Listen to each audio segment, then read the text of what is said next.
Hello again guys, welcome back to another video. Today's video we'll be actually taking a look at one of my new projects here. This is actually pretty exciting because you know how my car collection is. If you're following this channel, I got a 9.3 diesel and in 2009 I got a 9000 sitting over there. 98 model, 2.3 full pressure turbo model. It's the anniversary or A50, one of them. Not sure really what's the difference, but it has the aero kit on it, but it is not an aero car. It's a CSE. So that's pretty special. I got that. I got a 9.3 aero. I got some issues with. I haven't figured out yet.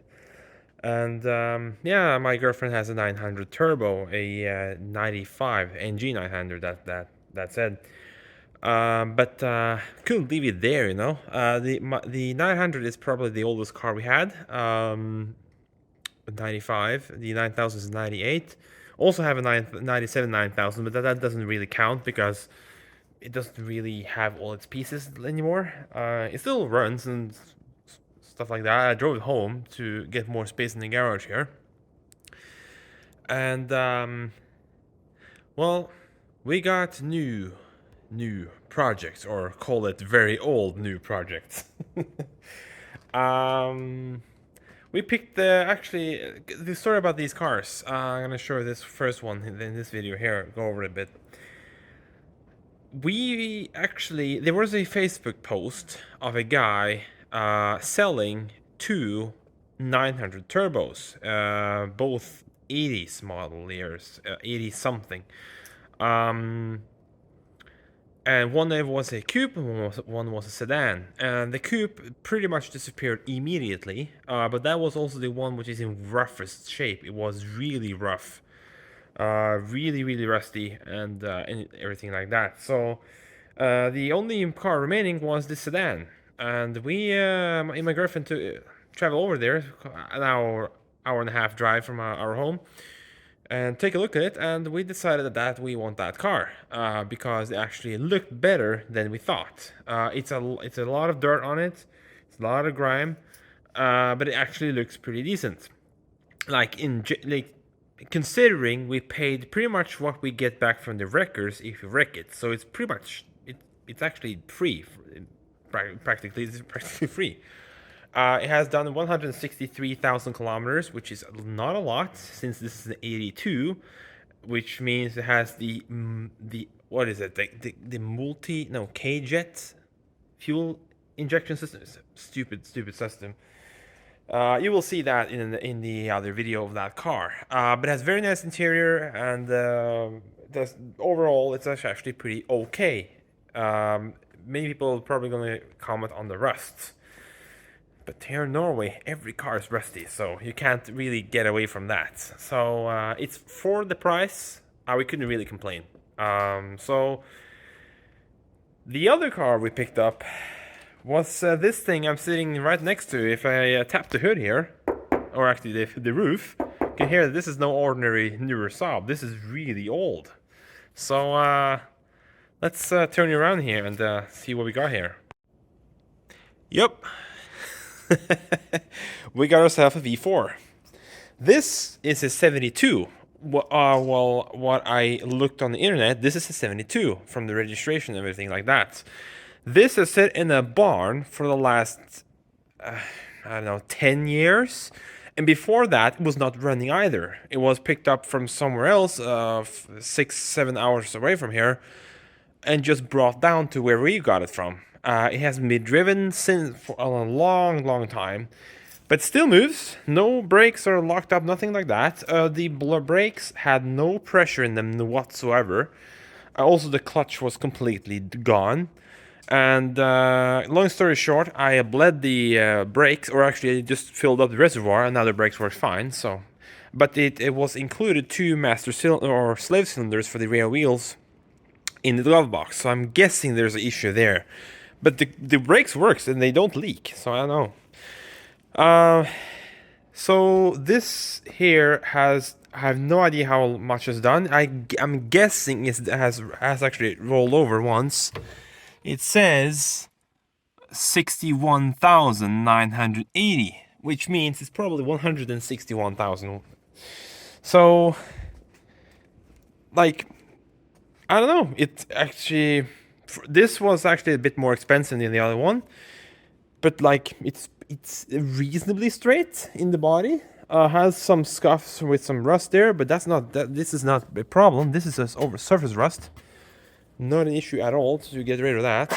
It has had a respray. It's very obvious that it has had a respray. Actually found a key for the locking fuel cap, so that's very nice. And it has had the trunk redone at one point, because the trunk in this thing, it is painted red. Let's see here. Yeah, I can't really see that, but it is.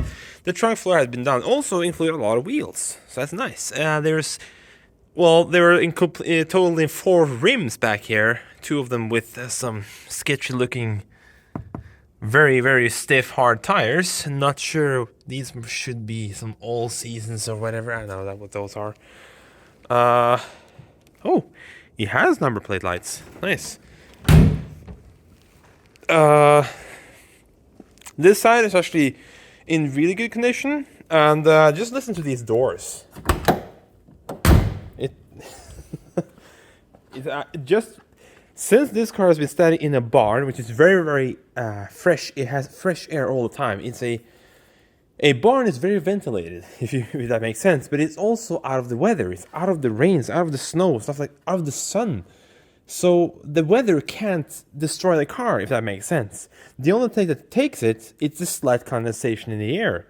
But that takes a really long time. It depending on where you live, of course. But a barn will, for the most part, be a pretty perfect place to store a car if you don't have a locked facility that is insulated with heat and air conditioning and stuff like that, so you get the nice dry air. But this thing actually looks pretty good. Actually has held up really good. The thing that I'm most surprised about is the interior of this thing. It has had seat covers on it, and I believe it has had seat covers pretty much its whole life. Because, I mean, these seats are perfect. Even the driver's seat is like, there's a couple of holes, which I'm guessing is smoke hole, like someone has been dumping smoke in it, cigarettes. It has 3 of the hubcaps, so I'm missing 1. Man, it's so cool car. It's such a cool rig, this thing. Rear seats, same story. Looks really good. Hold on, I'm gonna turn on the light here. There you go, lights on. So, like, it's hold up really, really good. What is this thing? Is this some kind of a... Oh, it's probably for removing the seat, I don't know. So the hubcaps there, they're a bit rusty, but those can be fixed up. There's a couple more rims, or 1 rim and 1 tire. This is winter tire, actually. You can see why it's a studded winter tire from probably very old. 155 SR15 dimension. What does it say here? Viking stop. What brand is this? Made in Norway. Wow. Norwegian tire. I have no idea Norwegians made tires, so that's probably the name of it. Like in overall, I mean, look inside the car. It's held up wow, it has light in it. Does that work? Oh, the battery isn't connected. Never mind. Missing the horn, but that's somewhere here. Here it is. Horn button's right there. Has a crack in the dash, which I figured out when I removed the tray which was sitting on top, but that's not a issue, a big deal. That's very, very common. Manual, of course, 4-speed, and stuff like that. And I mean, I have not washed it, as you can see from since I got them. because it's been really cold. Right now it's in the negatives, so I can't really do that because everything will freeze up. And what I had to do with this car, which I had to remove the oil coil because the coil was really weak. I had to clean up the points, I had to clean up this distributor, and also add a wire to the distributor, as well as a condenser, because it was missing. Also, I have not done much with the carburetor. I have tried to clean it a bit without disassembling it completely. It needed a new fuel pump because that was leaking. And yeah, so I installed a high output coil in it, and stuff like that. And I can say this much: this car has run in my ownership, but it did not run when I got it. I had to do a lot of stuff to it. But it doesn't run good, so the carburetor needs to come off. It needs to do good cleaning because it apparently it seems like it's run rich, and I don't believe it actually has an adjustment screw for... Is that the main jet? I'm not sure. If that's the main jet, that's probably how to adjust the running of the engine. You can see how cold it is. It's actually frozen down here now. But we got a big battery in here, and we can try turning it over and see what happens. It has fresh fuel in the tank, which actually holds fuel, and there is clean fuel. Nothing in the filter is caught, nothing like that. Also emptied out a bottle of a condensation remover, because that's a common thing to do on older cars here in Norway. So I did that, and that has a cleaning property as well. So I don't know if that does something. But let's put on the battery. There we go. And see what she does today. See if she actually will run. The choke wire, the clip broke, so I can't really hold the choke. Well, I can hold the choke like this, but I'm not sure if I need it. Let's see if we actually need it, because it runs so rich from before. So let's see how she does. Or nothing. That's too bad. Like none lights work. So turn this to off position. Move the shift to manual or neutral. We got power. We got ventilation fan. I'm gonna turn that off. Oh, there you go. And probably pump it.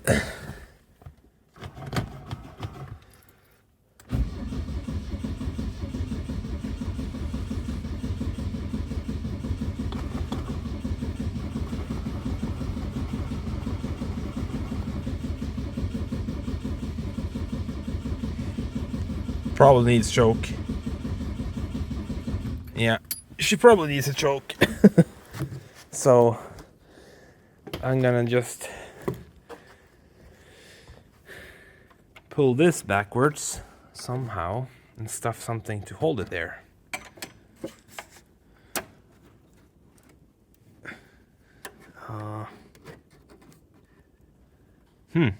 That's completely closed now. So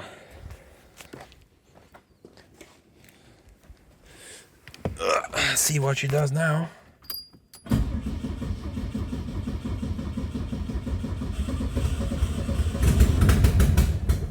Yeah.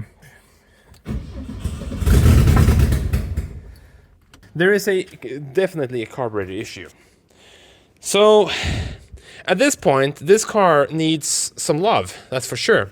So the next step that I'm going to do with this car, it doesn't have a clutch because the slave cylinder locked out on me. After bleeding it just locked out. Probably a lot of rust in that thing. The brakes are holding fluid, so that's good. But the carburetor needs to come off. The fuel pump, from what I can tell, is working fine because the filter is full. But I'm guessing it's leaking fuel or something like that into the combustion or into the intake. So I'm guessing this needs a little cleanup.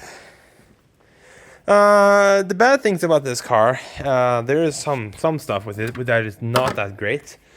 For example, the car overall is pretty straight.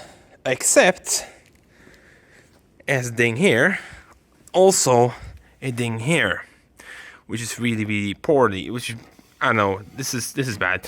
You can probably get these wheels, so that's not an issue, and also has had a new front support here, or what do you call it, because you can see it's either a primer or a repaint. The hood seems to be a original one because it doesn't have that red color.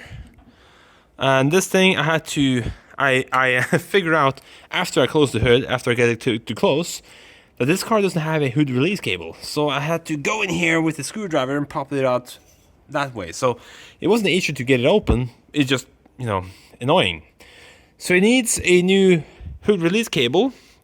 It needs, I don't know, this piece here, it's screwed on, so you can probably disassemble that. The hood itself has some dings, but nothing that cannot be fixed. This is really hard metal, so it's very hard. This is a easy material to work on compared to the newer cars. And has it had extra lights? Interesting. Also the electricals in this car, the front lights does not work with the switch, but you can jump it from the fuse and then it works. So the lights are good, it's just the wiring that's not good. And we got one parking light there, and we got both brake lights at the back, but no running lights. So there's a problem with the running light circuit. You got, I said, one parking light there, but none here and nothing in the back. I have not measured voltage yet to see if there's a blown bulb or anything like that. But since the front lights are working when you're jumping from the fuse, you know, there's a problem somewhere else. You can see definitely this is red. So it have had a front bar at some point. Some kind of wire running through here. Not sure what that's for. And yeah, so here's the fuses. All of them are good, and all these connections are also good. But I'm guessing this is a kind of a light or a headlight relay. I'm guessing. Not sure though. Let's see here. It says it travels a gray wire here over here, which is let's see here.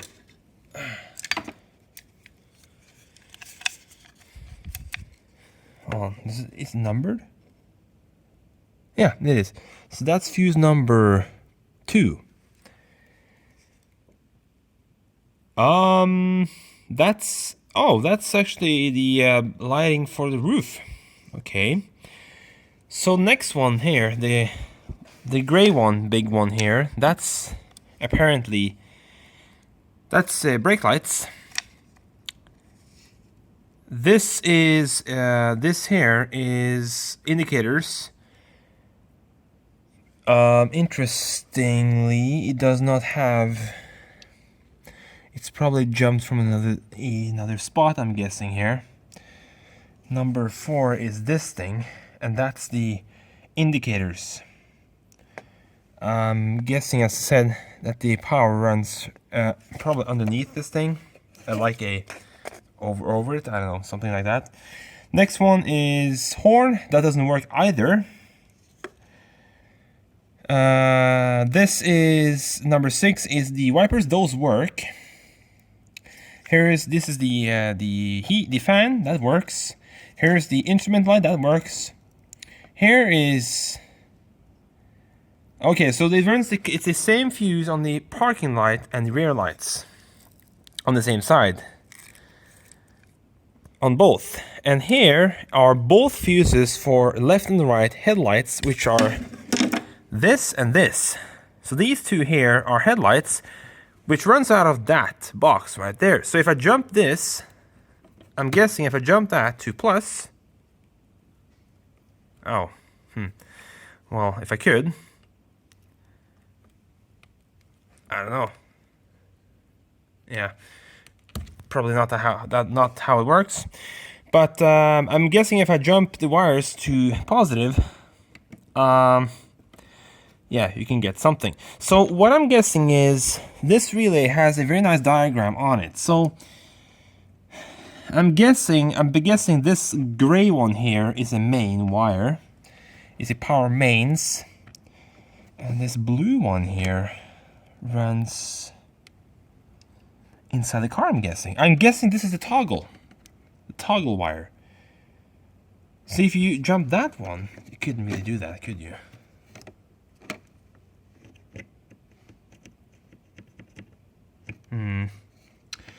I'm guessing there's no power there now. There could, of course, be a ground issue, but that doesn't make sense because the headlights work. But of course, it could be a ground issue with the relay. There's another. This is the one in the thick one here that runs to here.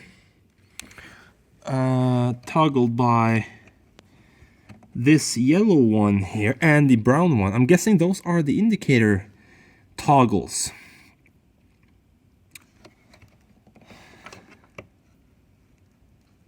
For some or something like that. I'm not sure. But there you go. There is a very simple wiring on this car. Very simple wiring. So it shouldn't be that hard to figure out. I just have to learn like the wiring. I have to learn the wiring. So, but I got one parking light there, so that works. There's probably a blown bulb here, but why doesn't it work in the back? Is that both bulbs broken? That's the question. If it is, it's pretty easy. Also seems like it's only Phillips head screws to hold them in,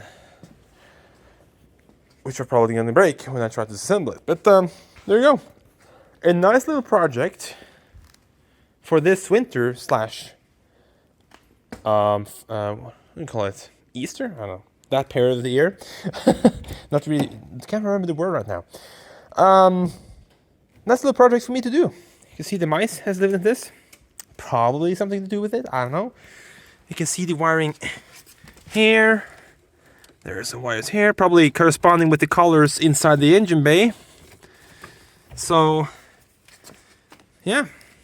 Like original floor mats even. It's really cool. So, this thing works. Here we go.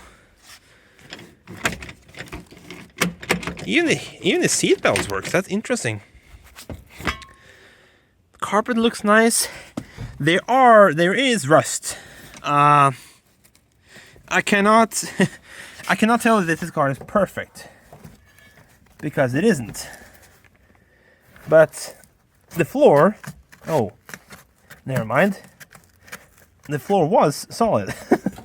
Is it? Oh, that's not really rust. That's just the insulation. Okay. Let's see. I haven't been under this car, so let's go under with me here.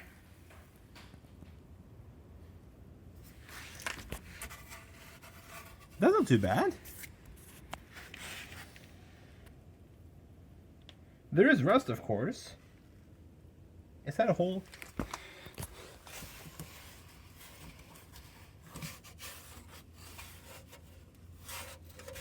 There's nothing here. Jacking point even? I mean, it's actually a pretty solid rig. Doors actually had to lube this one up.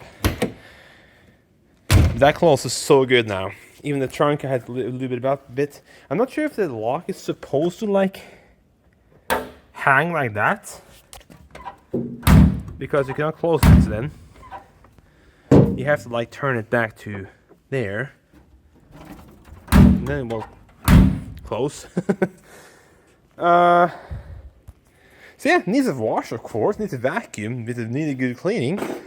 But like for a project, I mean, look at it. It's so cool, it's so retro, I love it. And this is why, also, I mean, I'm so excited with this car. And also the other one right over there, little teaser there. Man, the body shape of these old Saabs, there's something with them, you know. This is so many people with this will say this is the proper Saab. This is how they should look. But the other people will say that the classic 900 is the classic Saab, and I can get both of them. But thinking about this, came out in '72 when Civics and Corollas were more straight lines and stuff like that. This is very round and egg formed, like a beetle, which makes it very special. I love this thing. I really love how it looks. Also, make actually having a miniature V8, if that makes sense, under the hood. It's actually pretty exciting. I had my Suburban. I really miss my Suburban, but today's fuel prices, I'm pretty glad I don't have that anymore. But this is V4. It's 1.5. So this should consume a bit less than that Suburban did. So this is my new one of my new projects. Oh man, can't wait to actually get this fixed up and driving. And also, I want to take the time to thank you guys for hitting over 1,000 subscribers on this channel. That really means a lot to me. That's actually a big goal, you know? And for you who were actually there for the 1,000 subscriber hit, I added a post on YouTube and said I will buy something new. And there was, I'm guessing I said that it will be something I haven't had before. Yeah, I haven't had this before. Not on the channel either. I mean, I've never touched a 96. I've seen them, of course, at the Saab museum and stuff like that. But I've never touched one. I never sat in one. And this thing pleasantly surprised me. So I want to welcome you to the next leap or next step in this channel. Working on I mean, how often do you see these anymore? There are so few YouTube videos of them. I'm guessing most people that have these are old people. Not to offend anyone, but I'm guessing older people, they grew up with these things, they love these things. And there are not that many young people that appreciate the older retro cars like these ones. But I really appreciate these things because, I mean, where did it start? Where did it get from this to that, you know? Or actually another step to that. Not that that's any better, you know. The evolution, you know? They started somewhere. And this, as this is the body shape, is where it all started. Because this has approximately the same body as 92, which is the first production car Saab ever made. Of course, they have made changes like adding a boot lid and stuff like that. And also upgrading to a 4-stroke engine. But you know, this is where it all started. That's why I'm going to work forward to get this thing running and on the road again. Because it deserves to be seen. Also, this car deserves to be driven. So that's why I'm so passionate about this car. No turbo or anything. But man, is it cool. So cool, so cool. So I want to thank you for watching so far in this beginning of this saga here of working on this car. And stay tuned for more content. Also stay tuned for the overview on that thing.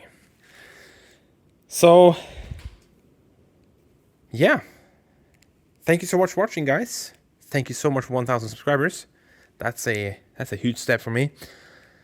And see you guys in another video. Take care.